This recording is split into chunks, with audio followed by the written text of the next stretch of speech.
جو اللہ تعالیٰ نے انسان کے لیے رزق لکھا ہوا ہے اس کو دو طریقے سے حاصل کر سکتے ہیں، ایک جلد بازی میں، ایک صبر کر کے۔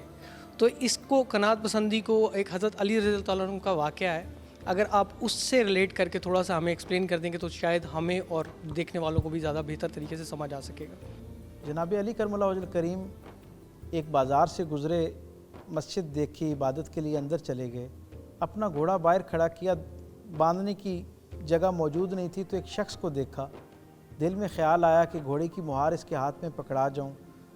اندر داخل ہوئے تو دل کے اندر ارادہ باندھ لیا کہ باہر نکلوں گا تو اسے 2 درہم جو ہے وہ دوں گا۔ جب آپ باہر تشریف لائے تو گھوڑے پہ موجود زین جو تھی وہ اس بندے سمیت غائب تھی۔ بازار کے اندر چلنا شروع کیا تو ایک دکان کے باہر زین کو لٹکا ہوا دیکھا، اس سے پوچھا یہ زین کتنی کی ہے؟ کہنے لگا ابھی تھوڑی دیر پہلے ایک شخص مجھے دے کر گیا اور میں نے اس سے 2 درہم کے اندر اس کو خریدا ہے۔ آپ مسکرانا شروع ہو گئے۔ اس نے پوچھا یا علی آپ کیوں مسکرا رہے ہیں؟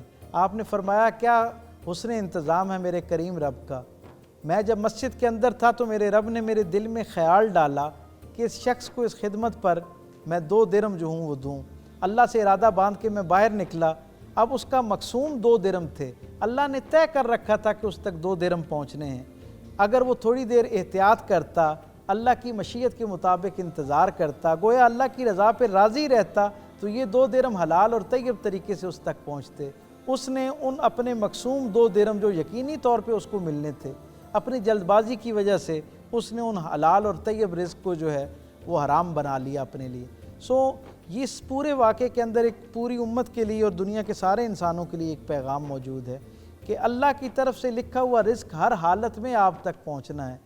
جناب علی کرم اللہ وجہ الکریم کا ہی فرمان ہے کہ موت اس وقت تک انسان کے گرد و پیش چکر کاٹتی رہتی ہے، اس کے دائرہ زیست میں داخل نہیں ہوتی جب تک اس کا لکھا ہوا رزق اس تک نہیں پہنچ جاتا، حتیٰ کہ اس کے بارے میں لکھا گیا اللہ کی طرف سے جو عزت اور آسانی ہے، جو آسائش ہے وہ اس تک نہیں پہنچ جاتی، اس وقت تک موت اس کے قریب نہیں آتی۔ لیکن انسان ایک ایسا عدم اعتماد کا شکار اللہ کی مخلوق ہے کہ جو ہمیشہ اللہ کی طرف سفر کے دوران بدگمانی کا شکار رہتا ہے، انسانوں کی کیے ہوئے وعدے پہ بھروسہ کر لیتا ہے، لیکن اللہ کی طرف سے وہ جو پکے اور سچے اور سچے وعدے کیے گئے ہیں ان کے اوپر اعتماد کرنے کی بجائے اپنی عقل کا استعمال کر کے اپنے نصیب میں لکھا ہوا وہ بہت اعلیٰ عارفہ پاک طیب حلال رزق جو ہے اسے اپنے لیے ناپاک رزق بنا لیتا ہے۔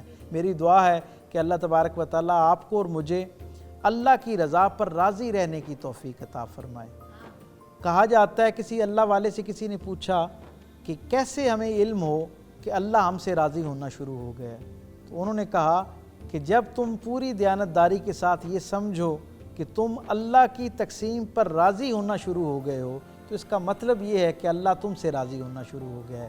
اللہ تعالیٰ آپ کو اور مجھے ہم سب کو اپنی رضا پر راضی رہنے کی توفیق عطا فرمائے۔ آمین۔ بہت شکریہ ڈاکٹر صاحب۔ اسی کے ساتھ ہی ہمارے آج کے پروگرام کا وقت ختم ہوا چاہتا ہے۔ امید کرتی ہوں کہ ہم حلال رزق، توکل اور قناعت کے ہر پہلو سے بخوبی واقف ہو چکے ہیں، اور اس کے ساتھ ہی ہم عہد کرتے ہیں کہ اپنی زندگی میں حلال رزق کے حصول کو ہی یقینی بنائیں گے۔ اپنی میزبان سہیرا ساجد کو دیجیے اجازت، انشاءاللہ ملاقات ہوگی جستجو کی ایک نئی نشست کے ساتھ۔ اپنا بہت سا خیال رکھیے اور دیکھتے رہیے ڈسکور اسلام، اور ہمیں اپنی قیمتی رائے سے آگاہ کرنا مت بھولیے گا۔ اللہ نگہبان۔